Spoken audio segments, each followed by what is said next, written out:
Hello students, it's our third class of adverb. Now let's discuss first another three part of adverb. Okay student, let's get into the video. Okay, adverb of frequency ये हमारा adverb का third part है। ठीक है, इससे पहले दो part हो चुके हैं, वो देख लो ना। एडवर्ब ऑफ फ्रीक्वेंसी किस काम आती है, क्यों यूज करते हैं हम इसके लिए। अब ये देखो, यहाँ पे लिखा how many times something happen. सोचो एक स्कूल है, आप स्कूल में 1 मंथ में कितनी टाइम स्कूल में जाते हो। 20 दिन जाते हो, डेली जाते हो, ठीक है, एक दिन छोड़ के जाते हो, ठीक है, या फिर 30 के 30 दिन जाते हो, है ना। तो ये हमारी फ्रीक्वेंसी है। अब अगर 30 के 30 दिन जाते हो तो आप जाते हो ऑलवेज, यहाँ रहा, ये रहा ऑलवेज, है ना। अगर आप स्कूल में जाते हो तो जनरली, आप मुश्किल से 10-15 दिन जाते हो महीने में, तो हार्डली। कुछ बच्चे ऐसे होते हैं जो जाते नहीं, उनके लिए यूज करते हैं नेवर। ऑफन का मतलब होता है कभी कभी, रेयरली मतलब बड़ी मुश्किल से, और जो डेली जाते हैं वो जाते हैं रेगुलरली, है ना, रेगुलरली। सेल्डम, यूजुअली, समटाइम्स कभी कभी जाते हैं, रेयरली 2 बार आ गया, ठीक है।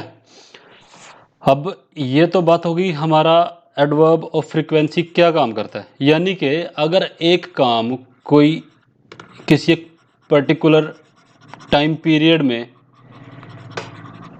कितनी बार हो रहा है उसे बोलते हैं फ्रीक्वेंसी, है ना, फ्रीक्वेंसी। अब देखो इस सेंटेंस में हमारी एडवर्ब है ऑलवेज, है ना। अब वो कहता है कि वो बेड पे हमेशा ही जाता रहता है, फ्रीक्वेंसी बताता है ना, हमेशा का उसका यही काम है ना।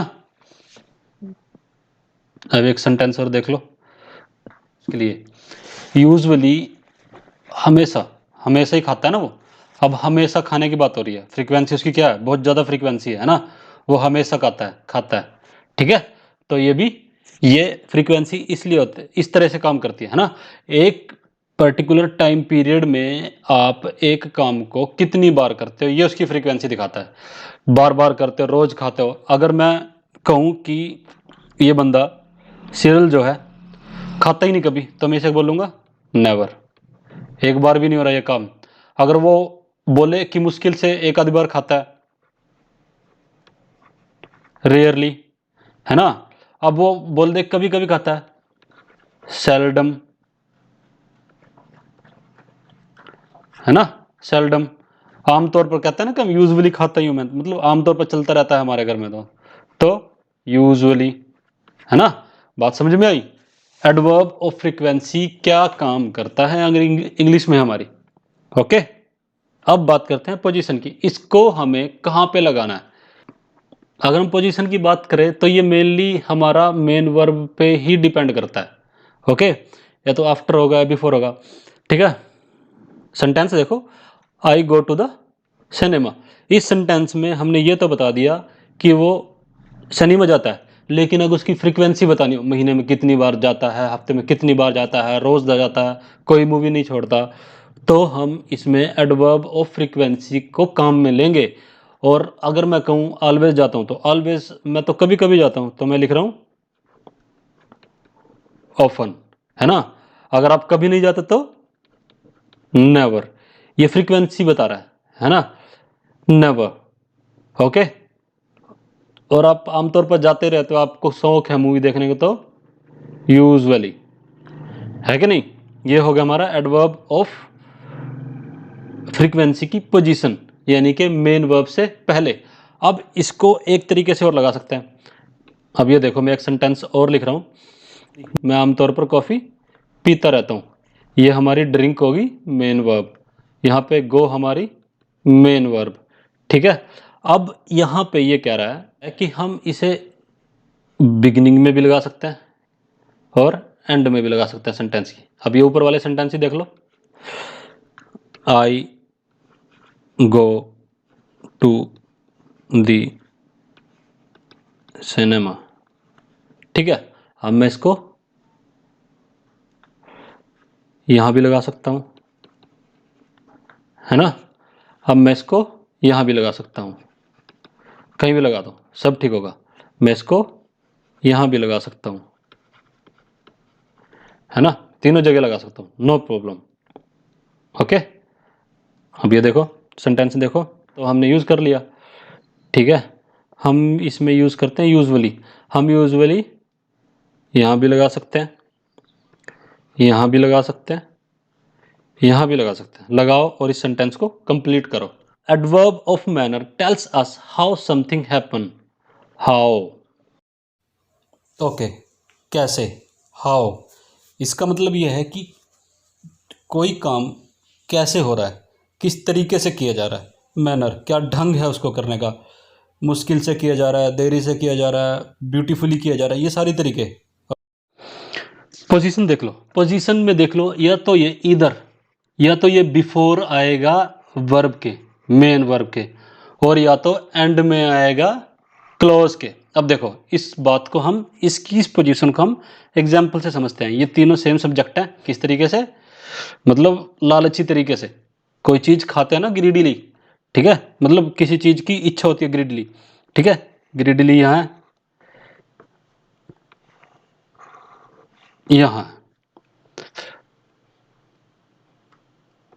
ओके। अभी देखो ये हमारी मेन वर्ब है, ये हमारी मेन वर्ब है, और ये हमारी मेन वर्ब है ना। यानी कि ये वाला तो गलत है, ये देखो ग्रेडी लिखा है मेन वर्ब के बाद, है ना। या अब इसमें देखो, इसमें या तो मेन वर्ब से पहले आएगा या सेंटेंस के बिल्कुल लास्ट में, है ना, है कि नहीं। कहने का मतलब ये है कि ये जो मेन वर्ब है या तो इससे बिल्कुल पहले आएगा, पहला पॉइंट तो ये है, या तो इससे बिल्कुल पहले आएगा या सेंटेंस के बाद में आएगा। ये इसकी बिल्कुल बाद में नहीं आएगा, क्योंकि यहाँ पे हमारा एक ऑब्जेक्ट है। जब ऑब्जेक्ट आ जाए तो ये यहाँ पे नहीं आता। दोबारा से इसको ध्यान से 2-3 बार देखना, एडवर्ब समझने में टाइम लेती है, ठीक है, इनको टाइम दो, आ जाएगा सब। सेकंड पॉइंट में क्या है, प्रेपोजिशन। प्रेपोजिशन आप समझते हो ना, मैंने आपको बताया प्रेपोजिशन क्या होती है, ठीक है।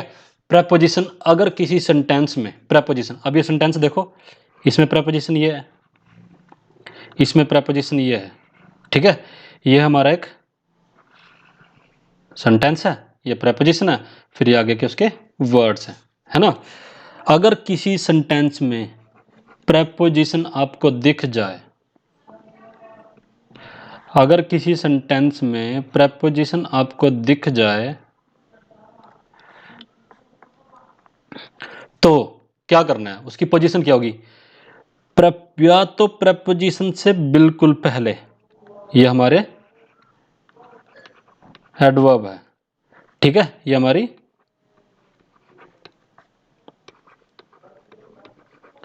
प्रेपोजिशन, या तो प्रेपोजिशन के बिल्कुल पहले या फिर सेंटेंस के बिल्कुल लास्ट में। ये देखो, इसको यहां से समझते हैं।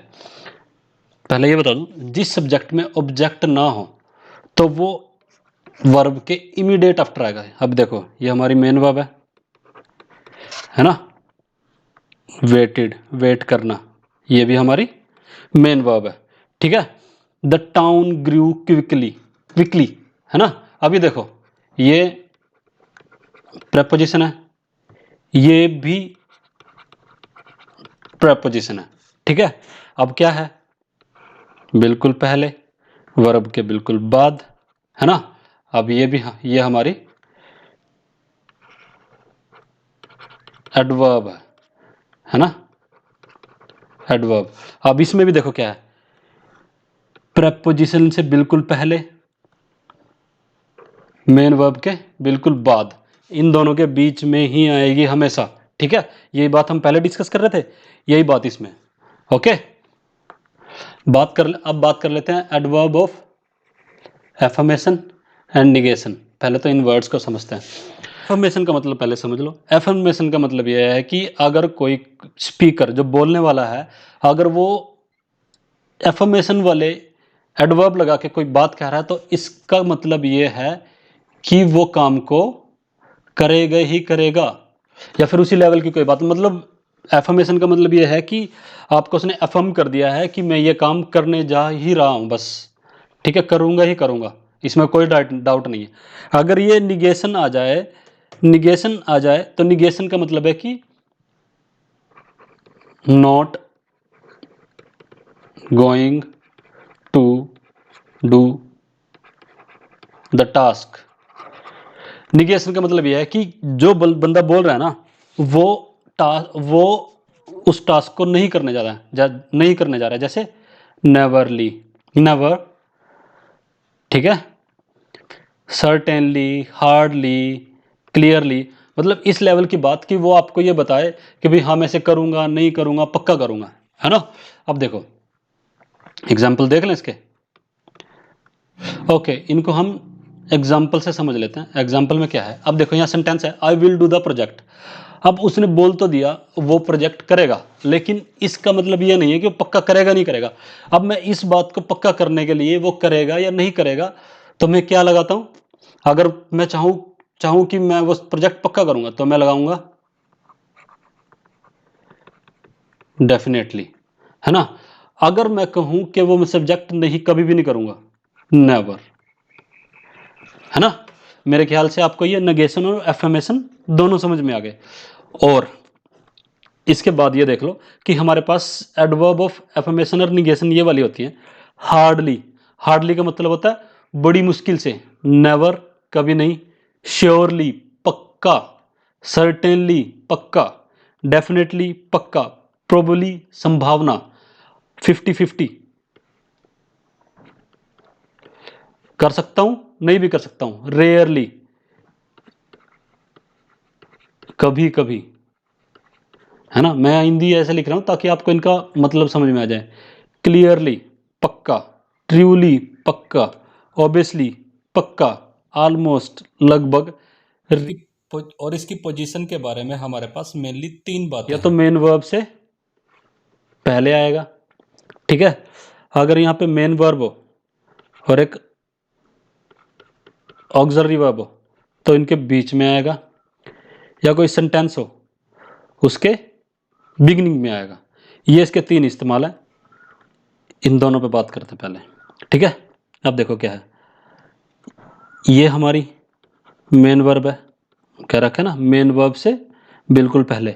अगर यहाँ पे कोई ऑक्सिलरी वर्ब हो, ये ऑक्सिलरी वर्ब है, ये मेन वर्ब है, ऑक्सिलरी वर्ब है, इन दोनों के बीच में, ठीक है। ऑक्सिलरी वर्ब है, मेन वर्ब है, ये पूरा सेंटेंस है, इनके बीच में इज ऑक्सिलरी वर्ब है, मेन वर्ब है, इन दोनों के बीच लगाने जा रहा हूं यहां पे प्रोबेबली, ठीक है। प्रोबेबली मतलब 50-50 चांस है कि वो वहां पे जाएगा, ठीक है। He will give you money, he will give you money, money तो तुम्हें देगा। अब वो पक्का देगा नहीं देगा, ये बताने के लिए हम एडवर्ब का यूज करते हैं। गिव देना, है ना, देना, कितना पक्का देगा, नहीं देगा, या थोड़ा थोड़ा करके देगा, ठीक है। मैं कहूँगा देगा तो श्योरली, नहीं देगा तो नेवर या नॉट।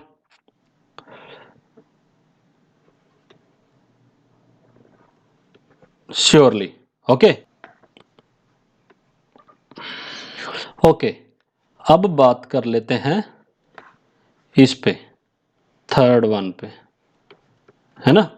ओके, अब देखो हमारे पास सेंटेंस हैं एग्जाम्पल के लिए, इसको समझने के लिए, ठीक है।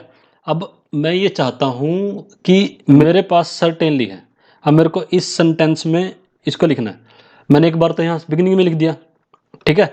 अब मैं इसको, ये देखो ये हमारी है मेन वर्ब, पूरे सबकी सेंटेंसेस की मेन वर्ब ढूंढ लो सबसे पहले। मेन वर्ब सबसे पहले ढूंढ लिया करो, ये सबसे ज़्यादा आसान कर देती है आपको चीज़ों को समझने के लिए। ये मेन वर्ब है ना, और ये ऑक्सिलरी वर्ब है। अगर हम पहले दो रूल देखें तो हमें उनके हिसाब से चलना पड़ेगा, है ना। ऑक्सिलरी